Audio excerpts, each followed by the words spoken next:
Hello friends, welcome to my channel. এটা দেখে কিছু মনে পড়ে বন্ধুরা? ছোট্টবেলাটা, সেই ছোট্টবেলায় এই ঘূর্ণিগুলো মেলাতে যেয়ে কে কে কিনতে। এই সামনেই রথের মেলা ছিল, আয়ুষের জন্য মামা এই ঘূর্ণিটা কিনে এনেছে। এই ঘূর্ণিটা দেখে আমারও আমার ছোট্টবেলাটা মনে পড়ে গেল। কি সুন্দর দেখো ঘূর্ণিগুলো। ছোট্টবেলায় মেলাতে গিয়ে আর কে কে আছো আমার মতো যে এই ঘূর্ণিগুলো কিনতে, আমাকে কমেন্টে জানিও। আজকে আমরা বানাবো নিরামিষ চিড়ের পোলাও। এখানে চিড়ের পোলাও বানানোর জন্য কি কি উপকরণ নিয়েছি দেখে নাও বন্ধুরা। প্রথমে এই যে সয়াবিন আর মশলার মধ্যে চিনি, নুন, হলুদ, সামান্য একটু নিরামিষ সবজি মশলা, ফোড়ন দেওয়ার জন্য কারি পাতা আর সর্ষে নিয়েছি, সর্ষের তেল নিয়েছি, আর চিড়েটা তো অবশ্যই নিতে হবে। আর এখানে সবজির মধ্যে গাজর, আলু, টমেটো নিয়েছি, আর আদা, কাঁচা লঙ্কা, একটু সামান্য ছোলার ডাল আর কিছু বাদাম নিয়ে নিয়েছি।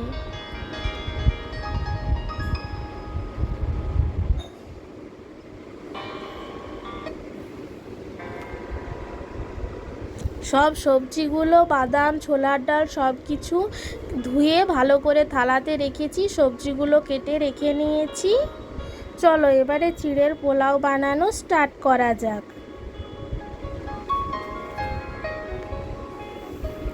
কড়াইটা বসিয়ে দিয়েছি, কড়াইয়ে তেল দিয়ে দিলাম সর্ষের তেল। আমি এখানে সর্ষের তেল নিয়েছি, তোমরা চাইলে রিফাইন তেলও নিতে পারো। তেল গরম হয়ে গেলে প্রথমে বাদামগুলো ভেজে নেব,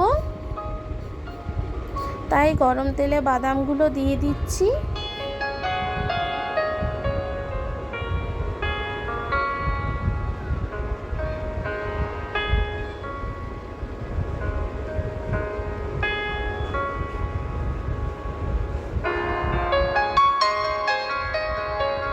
লাল লাল করে বাদামগুলো ভাজা হয়ে এলে তুলে নেব।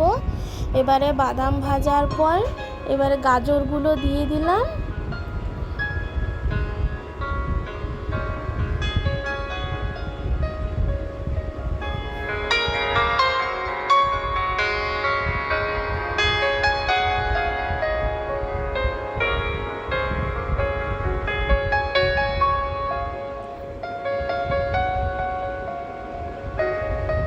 গাজরটা একটু ভাজা হয়ে এলে এবারে আলুগুলো দিয়ে দেবো, নিয়ে গাজর আর আলুটা একসাথে ভেজে নেব।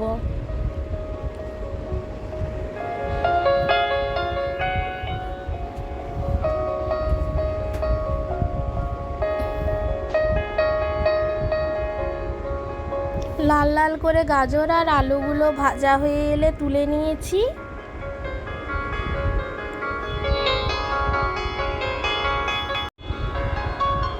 এবারে তেলের মধ্যে ফোড়ন দিয়ে দেবো সর্ষে আর কারি পাতা, আর একটু দারচিনি ছিল। তারপরে ছোলার ডালগুলো দিয়ে দিলাম।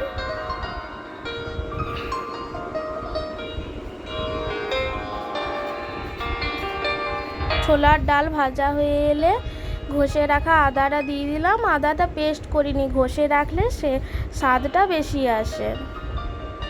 চিড়ের মধ্যে আদার একটা অন্যরকম টেস্ট পাওয়া যায়, সেই জন্য আদাটা ঘষে ব্যবহার করেছি।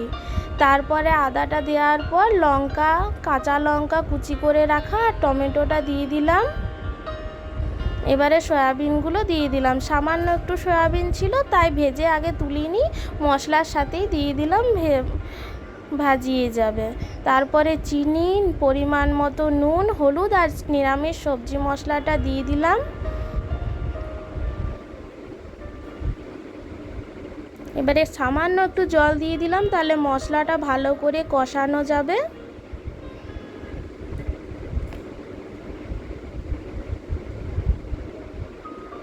আবার আরেকটু জল দিলাম, মশলাটা ভালো করে কষিয়ে নেব, টমেটোগুলো যাতে গলে যায়। এবারে মশলা কষানো হয়ে গেলে ভিজিয়ে যে রেখেছিলাম চিড়েগুলো, সেই চিড়েগুলো দিয়ে ভালো করে মিক্স করে নেব মশলাটার সাথে চিড়েটা।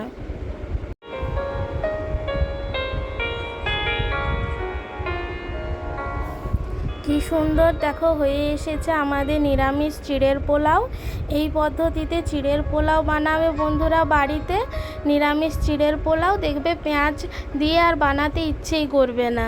তারপর চিড়েটা নাড়া হয়ে গেলে যে ভেজে রাখা বাদাম আলু আর গাজর ছিল সেইটা দিয়ে দিলাম। তারপর মিক্স করে নেব ভালো করে। শেষে আরেকটু চিনি দিয়ে দিলাম। এবারে চিনিটাও মিক্স করে নেব। ব্যাস আমাদের নিরামিষ চিড়ের পোলাও রেডি। যে আমাদের চিড়ের পোলাও রেডি হয়ে গেছে। এই রকম ঘরোয়া পদ্ধতিতে নিরামিষ রান্নার রেসিপিগুলো দেখতে চাইলে আমার চ্যানেলটি সাবস্ক্রাইব করে দিও বন্ধুরা। আর আমার রেসিপিগুলো যদি তোমাদের ভালো লাগে তাহলে লাইক আর শেয়ার অবশ্য করে দিও।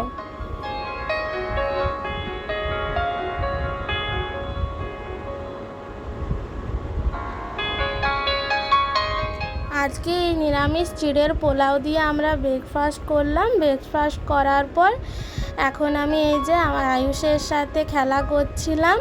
মামা ওর জন্য রিমোট কন্ট্রোল বাস এনে দিয়েছে। সেই বাসটা নিয়ে এখন আমার ছোট্ট ভাইটা খুবই ব্যস্ত।